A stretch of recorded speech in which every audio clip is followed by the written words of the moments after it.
Bienvenidos a la Universidad Andrews. Es la primera institución educativa de la Iglesia Adventista. Inició en el segundo piso de la Review and Herald con una escuela de niños. ¿Cómo se originó? Es algo interesante. Había un señor de apellido Bell, campana en español, y él era paciente en el sanatorio, recibió un tratamiento extraordinario, se sanó de sus enfermedades y invitó, dice: mire, yo soy maestro, ustedes tienen una iglesia naciente, yo les ayudo a formar la primera escuela. Y empezó más o menos con 15 estudiantes en el segundo piso, y hay una réplica de esa escuela. Entonces, eso fue en el año 1874. El año antepasado cumplimos 150 años de existencia. Y entonces después creció tan rápido que al frente donde está ahora el sanatorio se formó el primer colegio, que se llamaba Colegio Misionero Emanuel. Y noten que tiene la palabra misionero, porque siempre hemos querido que la educación cristiana forme misioneros. Entonces eso fue ya en el 84, 1884. Y la universidad se tuvo que mudar. Hubo una gran cantidad de cosas, se quemó el sanatorio, hubo incendios, habían cosas que no andaban muy bien en la iglesia, y decidieron entonces irse a la ciudad donde hoy día se encuentra la Universidad Andrews. Y parece que aquí hay gente que es de esa región. Es un pueblito, es una ciudad de primera literalmente, porque cuando usted la está atravesando en su automóvil, cuando el automóvil, la transmisión pasó de primera a segunda, ya la pasaste.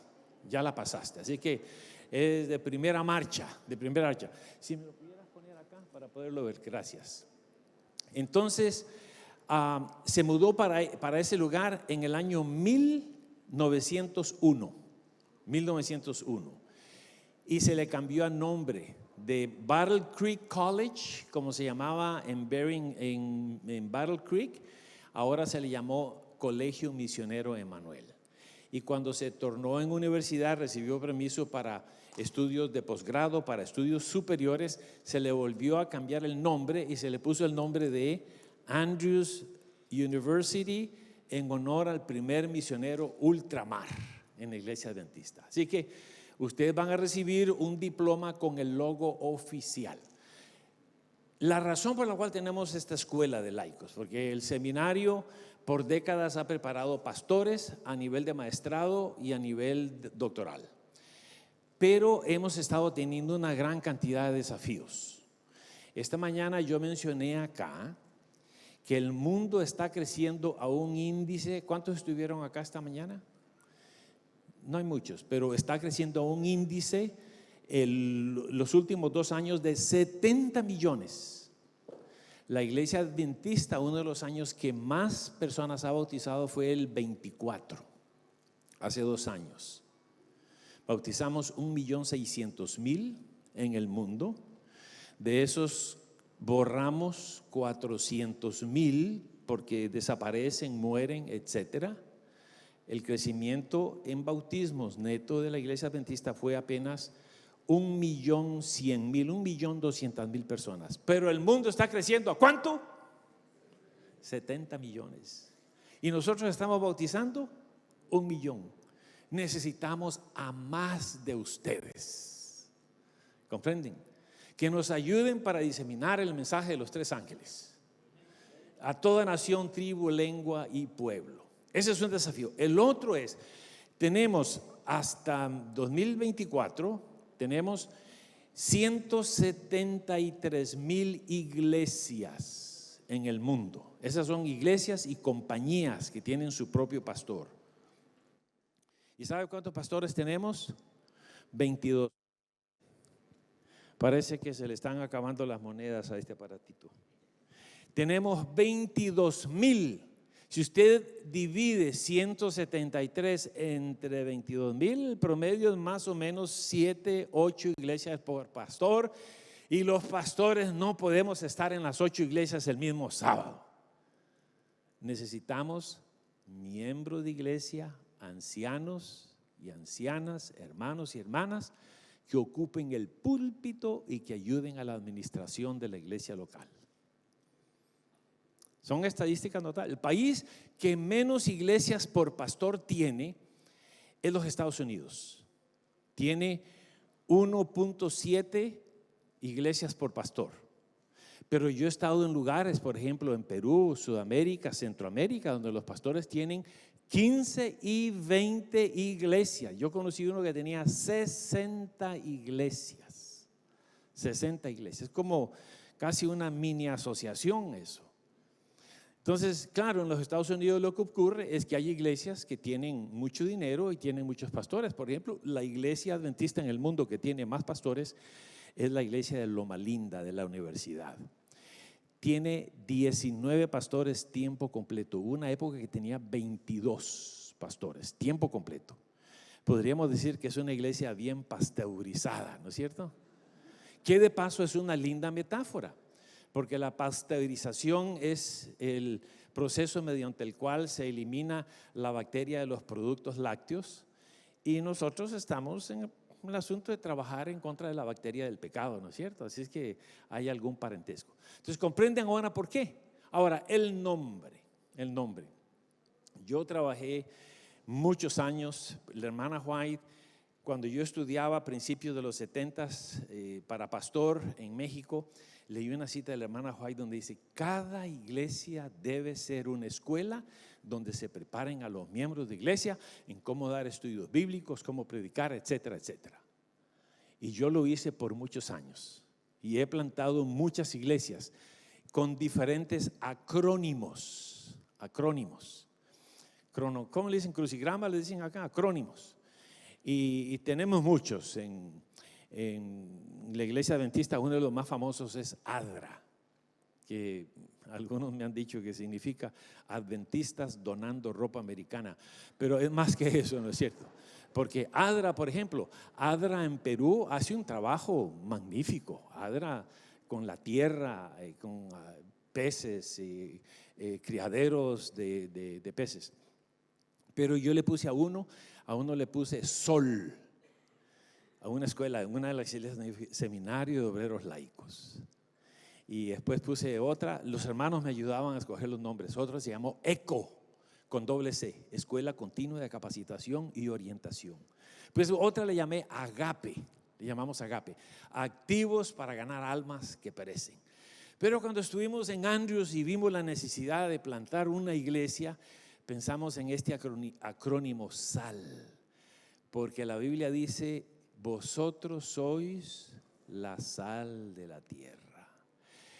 Esa metáfora dice, y hay una gran deficiencia de cloruro de sodio en la iglesia, porque nosotros solo somos la sal. Pero si yo les preguntara, ¿cuántas personas de las iglesias donde ustedes son miembros están involucrados, dando estudios bíblicos y testificando? Van a ver que el número es muy pequeño. Hay una gran deficiencia de cloruro de sodio en la iglesia. Necesitamos que nosotros seamos como saleros, que donde quiera que vayamos, salpiquemos con el mensaje de los tres ángeles. Bueno, eso es ya en relación a la escuela. Ahora déjenme entrar en terreno de la clase. Voy a enseñar 3 clases y la primera tiene que ver con el canon de las escrituras. Así le llaman, canon y Biblia, el canon de la Biblia. Y esas 2 palabras aparecen en la Biblia.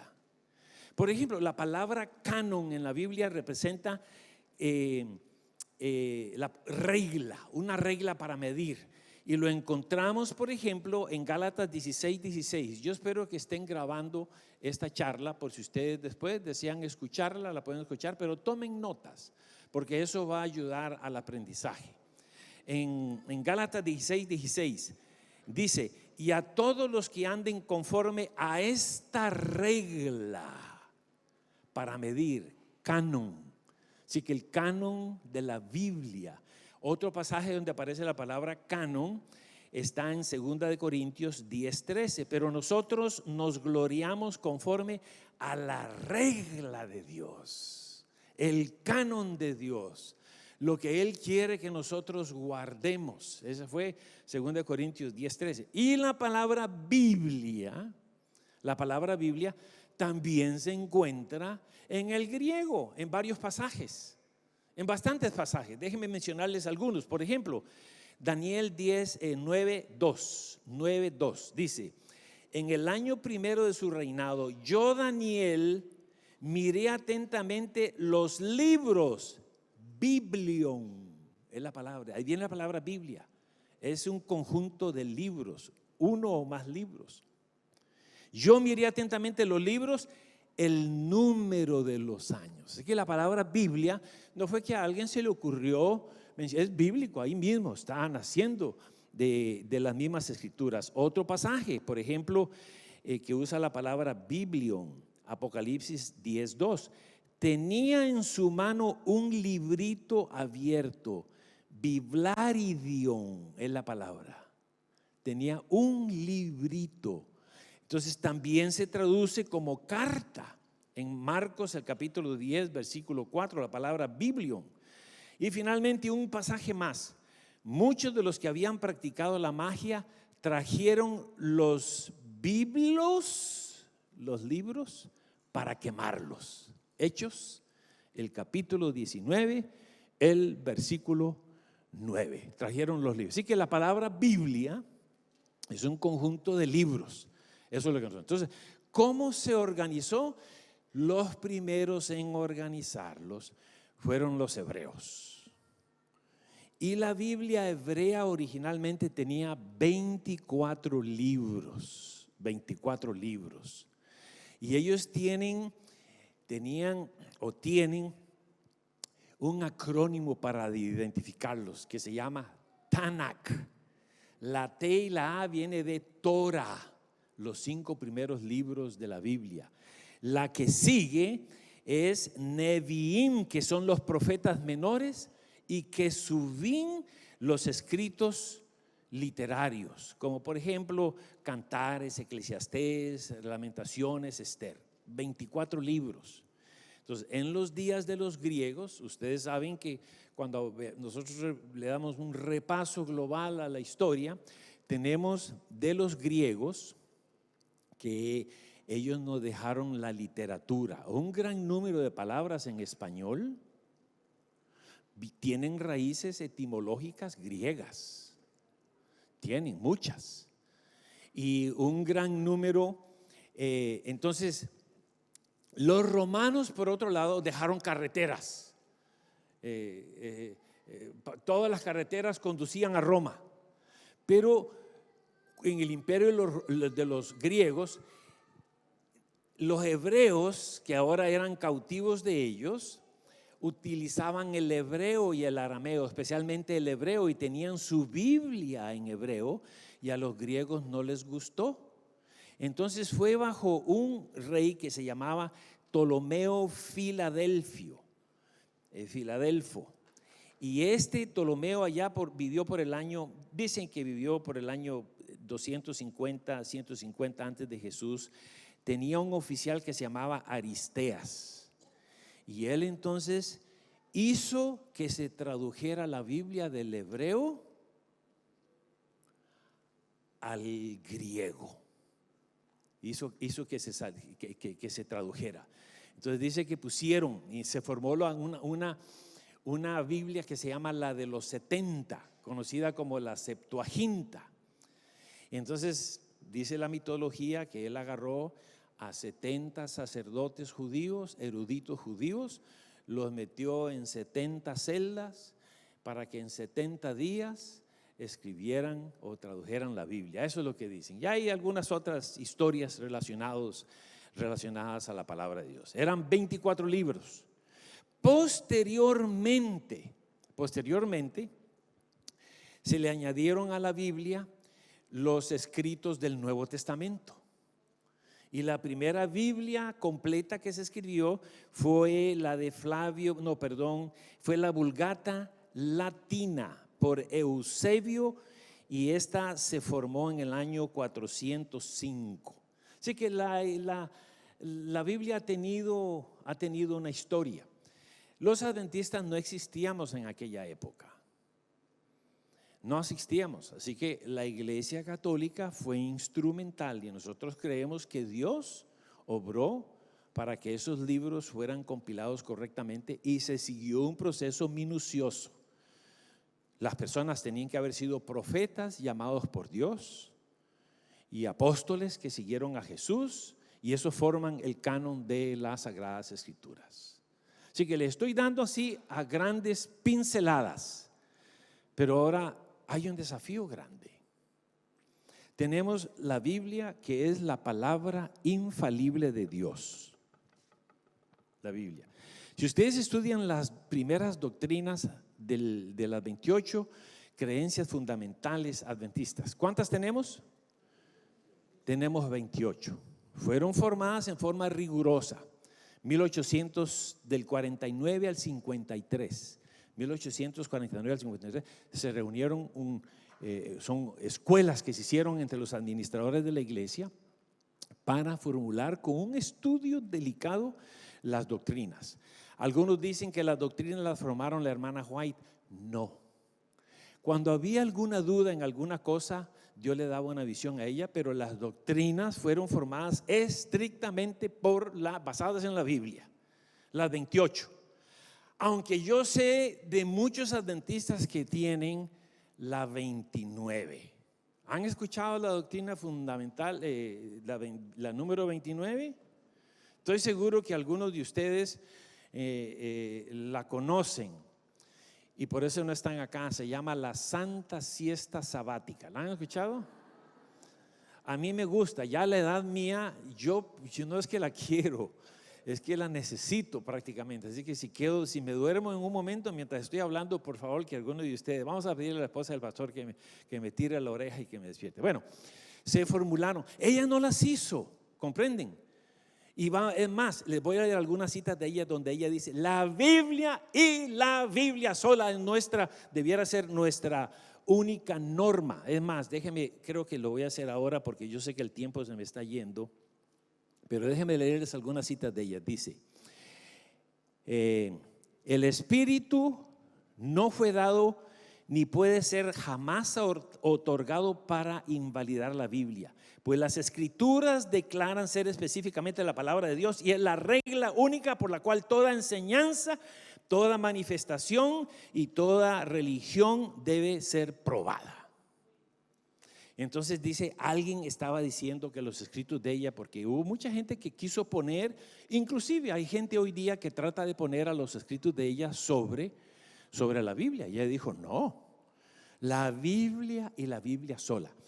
Esa cita era conflicto de los siglos 9 y 10. Déjenme darles otra de Mensajes Selectos 27 y 28. Usted habla de que fue instruido desde niño por tener fe implícita en los testimonios, y dice que fue inducido a conducir y creer con toda firmeza que cada palabra que usted habló en público o en privado, que cada carta que usted escribió en cualquier circunstancia y en todas ellas fueron tan inspiradas como los 10 mandamientos.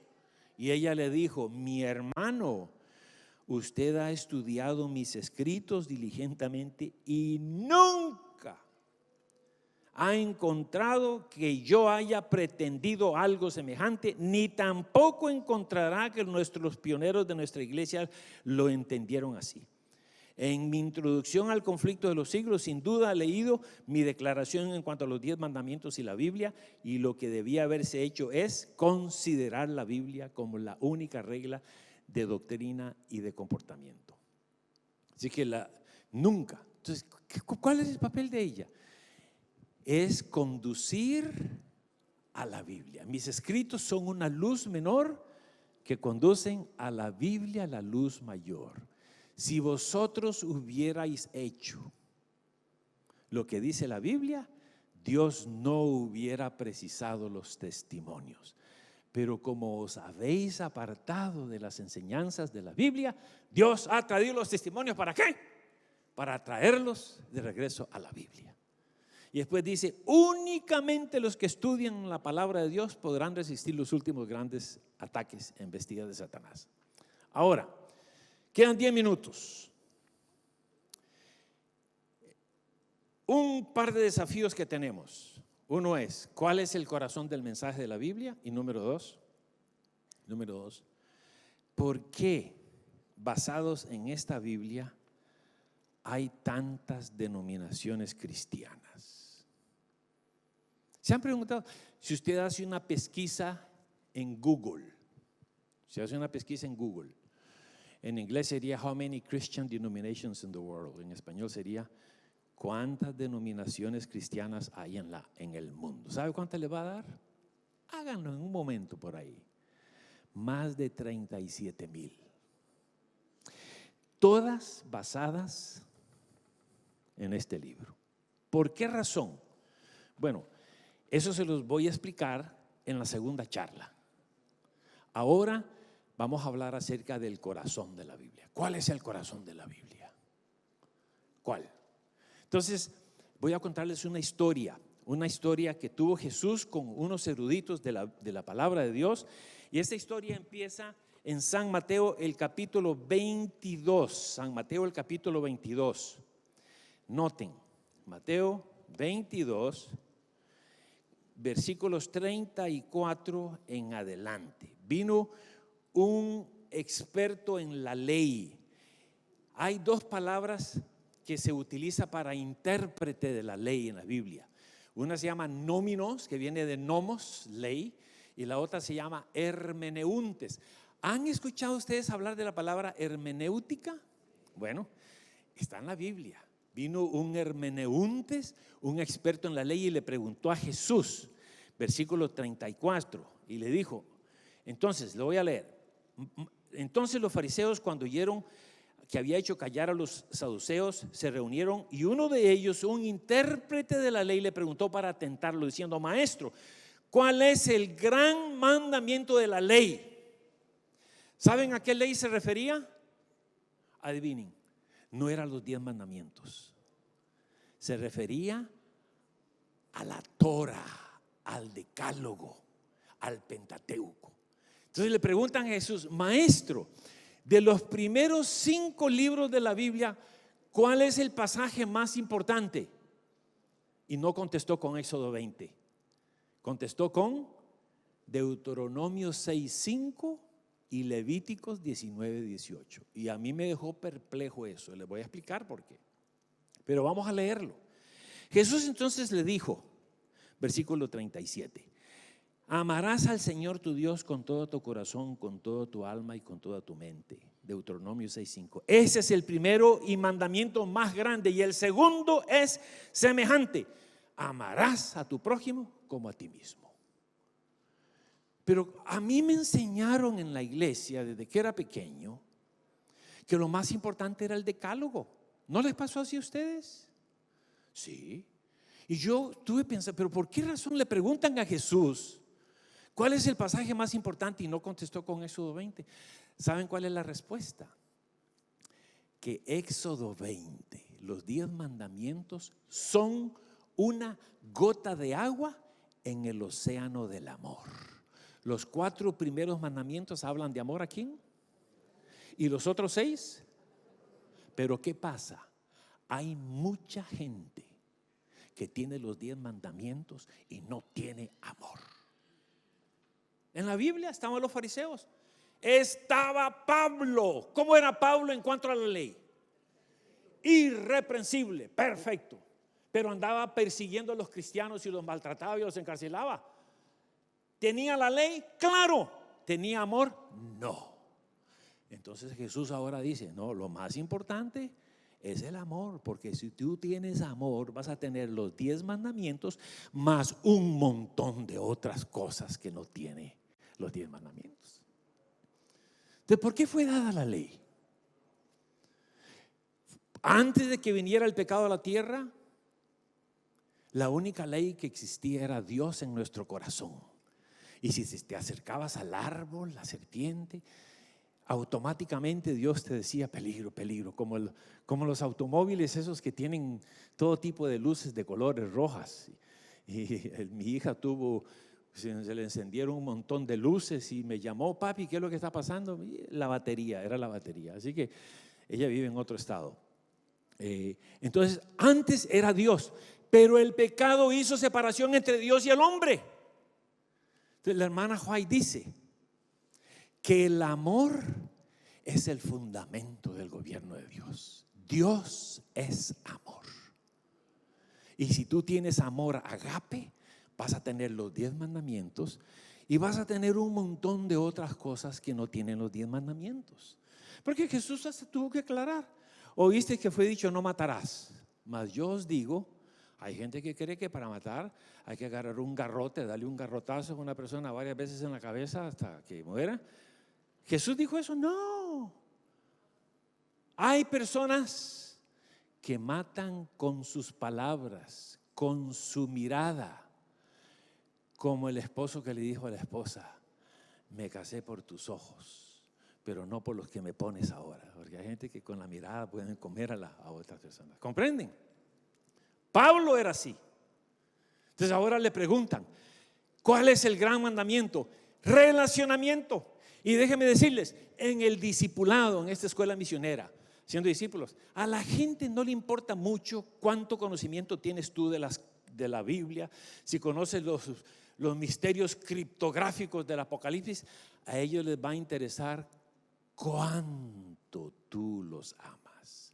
Y cuando vienen a la iglesia y encuentran amor, ellos van a querer seguir viniendo acá. Pero el pasaje no terminó ahí. Fíjense, pasaje, versículo 40. Estamos en 22.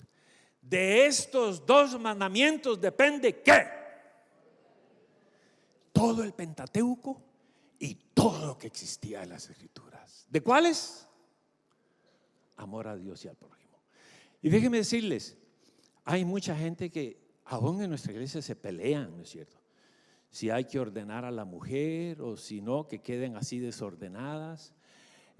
Si hay que usar corbata o no hay que usar corbata, si hay que usar anillo de matrimonio o no. Mi esposa y yo nunca lo hemos usado porque yo viajo mucho a Interamérica y ahí es pecado. Ahí los pastores no pueden utilizar. Yo estuve en una reunión de pastores en la cual se discutió esto, porque cuando venía la comisión de nombramientos en ciertas iglesias, nombro a la hermana María para ser diaconisa, para que sea diaconisa. Y entonces alguien levantaba la mano y decía: no, lo siento, pastor, pero usa anillo de matrimonio, así que ya hay que borrarla. Y había una iglesia donde habían sudamericanos, y les confieso, chilenos también, que usaban anillo de matrimonio. Entonces todas las personas que eran desahuciadas de las otras iglesias se iban a esta otra iglesia donde se permitía el anillo de matrimonio. Y entonces finalmente los pastores, 49 pastores, nos reunimos para tener un frente en común en relación al anillo de matrimonio, y discutimos eso por horas, el tema por horas. Y después de mucha discusión decidimos recomendar 3 joyas, si las quieren anotar: Joyas de los Testimonios, volumen 1, volumen 2 y volumen 3. Pero comprenden, entonces en la segunda sesión les voy a explicar por qué está ocurriendo eso. Pero ahora estamos hablando introducción a la Biblia. El tema principal es el amor. De estos 2 mandamientos. Es más, si alguien te pregunta a ti, como me preguntaban a mí: oye, Ricardo, tú eres profesor, eres pastor, ¿qué hay que hacer para ser salvo? ¿Saben cuál era mi respuesta? Éxodo 20. Eso sí aprendí yo. Y ahora le pregunta a Jesús, probablemente el mismo intérprete de la ley: maestro, ¿qué he de hacer para ser salvo? ¿Recuerdan ustedes dónde se encuentra eso?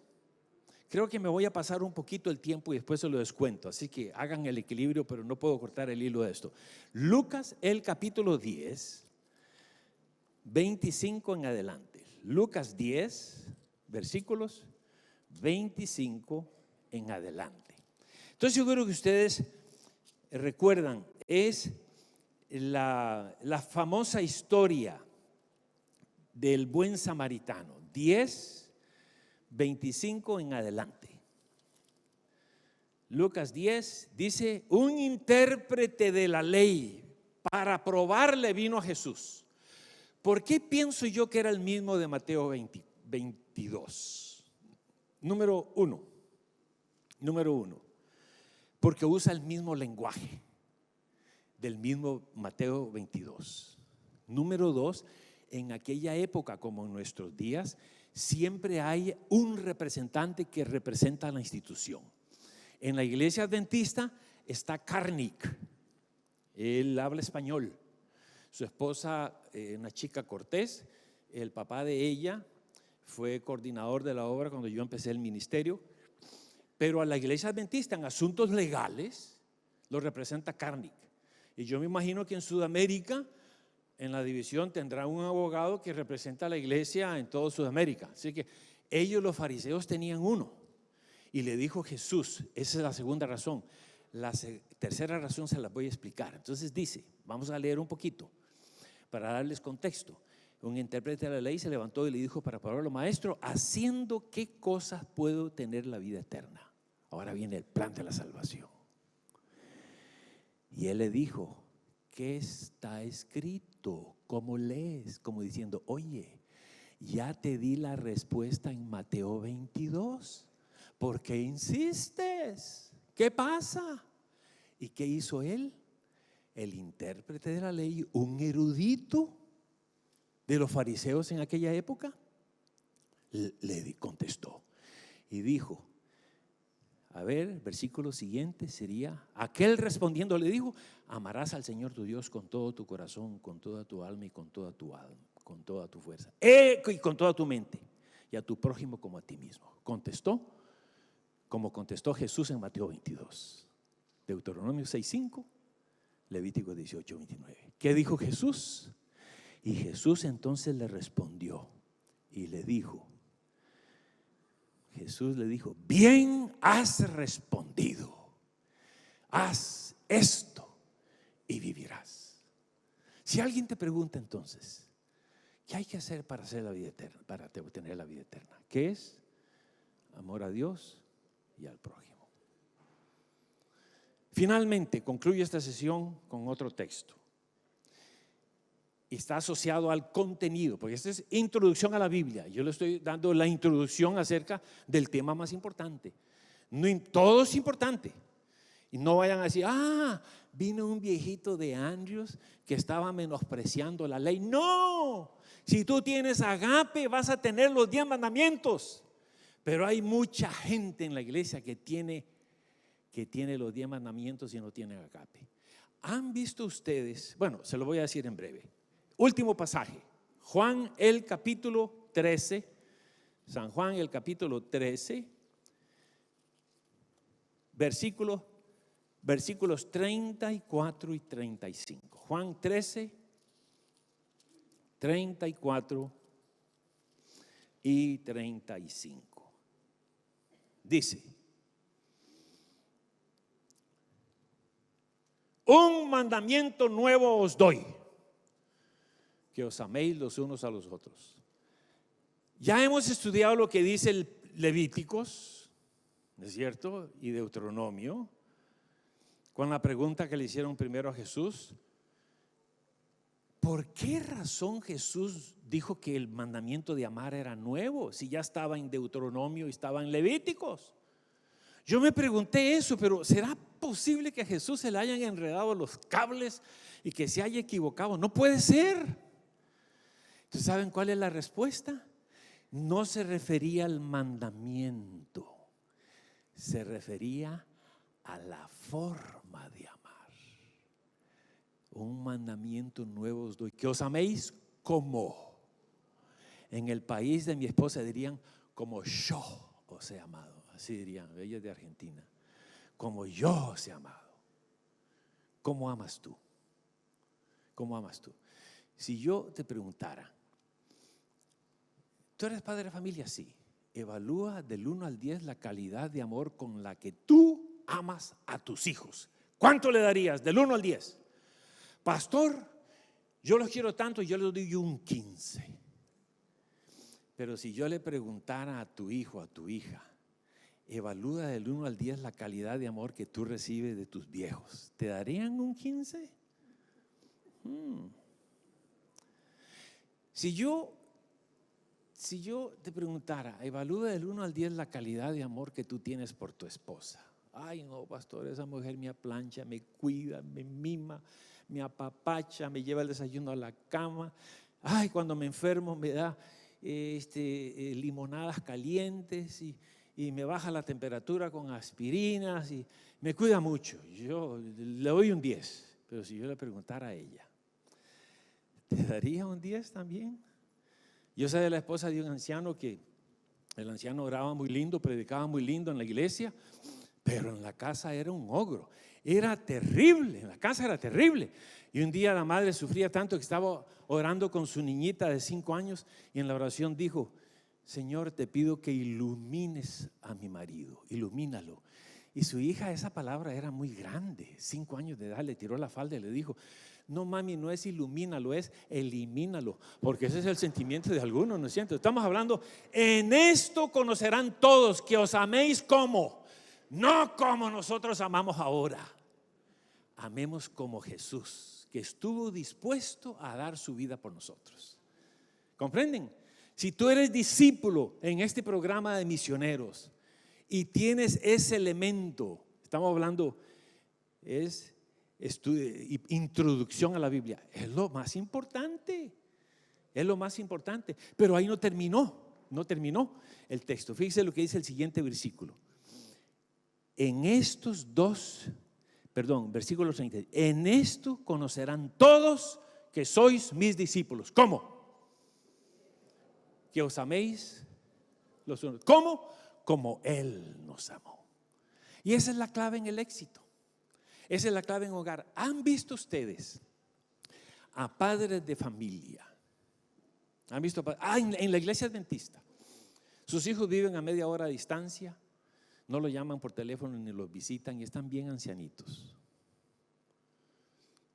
¿Han visto eso? Eso no es correcto, porque honra a tu padre y a tu madre, es un mandamiento.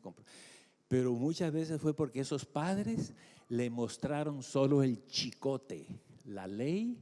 Nunca le mostraron amor. Nunca le mostraron amor. Y así ocurre muchas veces. Mi hijo chico altote, mide más de 2 metros. Y a la edad mía, pues sabe, uno se pone como el planeta Tierra, achatado en los polos y ensanchado en el Ecuador. Así que yo estoy achatándome y él sigue creciendo. Y hice una travesura cuando era pequeño, tendría unos 15 años de edad. Tiró una piedrita, le lastimó el parabrisas del automóvil, vino la policía, entonces yo lo reprendí.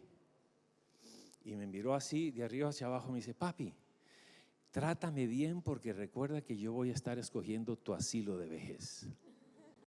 ¿De dónde agarró el humor? No sé. Pero queremos llevarnos bien. Amor, ¿comprenden? Entonces el amor es lo más importante porque es la esencia del Pentateuco, es la esencia de todas las escrituras, es la esencia del plan de la salvación, es la esencia de la identidad cristiana. En esto conocerán todos. Yo emigré a los Estados Unidos en 1969 y yo quería trabajar, quería comprarme mi primer automóvil. Y no conseguía trabajo porque en la solicitud de ingreso preciso el sábado libre, de viernes a la puesta de sol a sábado puesta de sol, y no conseguía trabajo. Todos mis amigos con trabajo, menos yo. Entonces, una tía mía me dijo, ella falleció hace como 8 años: Ricardo, quita eso, el Señor no se va a enojar, quita eso del sábado porque es muy confuso. De veras, lo quité, como a los 2 días conseguí trabajo. ¿Sí? Entonces trabajé, era en un restaurante lavando platos. Yo había estudiado electricidad por 6 años, era una máquina larga como de 4 metros con compartimentos. Después me ajustas el tiempo para el otro, porque igual me dieron bien poquito, me dijeron que eran 50 minutos y me diste solo 27, bien mezquino conmigo, Eran 10, entonces tenía una correa donde se metían los vasos, los platos y pasaban por chorros de agua. Un chorro de agua quitaba la comida, otro lo enjabonaba, otro lo enjuagaba y después pasaba por una máquina que tiraba aire bien caliente para esterilizar los platos. Y yo con los dedos largos los tiraba como frisbees encantados. Trabajé hasta el viernes era un chico de México, de Zacatecas, me dio el cheque. Toma, Ricardo, tu cheque, excelente trabajo, me lo dio. Te esperamos mañana, sábado. Yo le dije, mira, él se llamaba Macedonio y de apodo le decíamos Mac. Le dije, lo siento mucho, no te puedo trabajar los sábados. Si quieres te trabajo todos los domingos, pero no los sábados. No, pero no nos avisaste. Te tenemos en el schedule, te tenemos en el horario. Entonces vas a tener que hablar con la jefa. Era una señora italiana de apellido Cavalieri. Y se me queda mirando los ojos y me dice, ¿y por qué prefieres tú trabajar los sábados, los domingos y no los sábados, cuando la mayoría de la gente prefiere tener libre el domingo? Y le dije, porque soy adventista del séptimo día. Y ella me respondió, los vegetarianos. Y por primera vez en mi vida de adventista escuché yo que los adventistas éramos vegetarianos, porque en Costa Rica se comía y todavía se come Levíticos 11. En los Estados, allá se come la bestia. En los Estados Unidos comemos la imagen de la bestia, porque tienen tocino vegetariano, pollo vegetariano, hamburguesa vegetariana, tienen de todo. Bueno, me dieron el trabajo, pero ¿por qué te conocen a ti? ¿Sabe cuántos vegetarianos se van a perder? Dicen que Hitler era vegetariano estricto. Si tú tienes la ley, si tú tienes amor, vas a tener Levíticos 11, vas a tener, es decir, vas a tener todo aquello que necesitamos. Y eso es lo que Dios quiere como identidad. En esto conocerán todos. Así que esta primera clase fue introducción a la Biblia. Les di un poquito de la historia. Sin embargo, recuerden, la esencia en el contexto de la Biblia del discipulado es más que saber lo de la marca de la bestia y todo. Eso es importante, pero es relacionamiento. Que el Señor les bendiga. Ahora sí.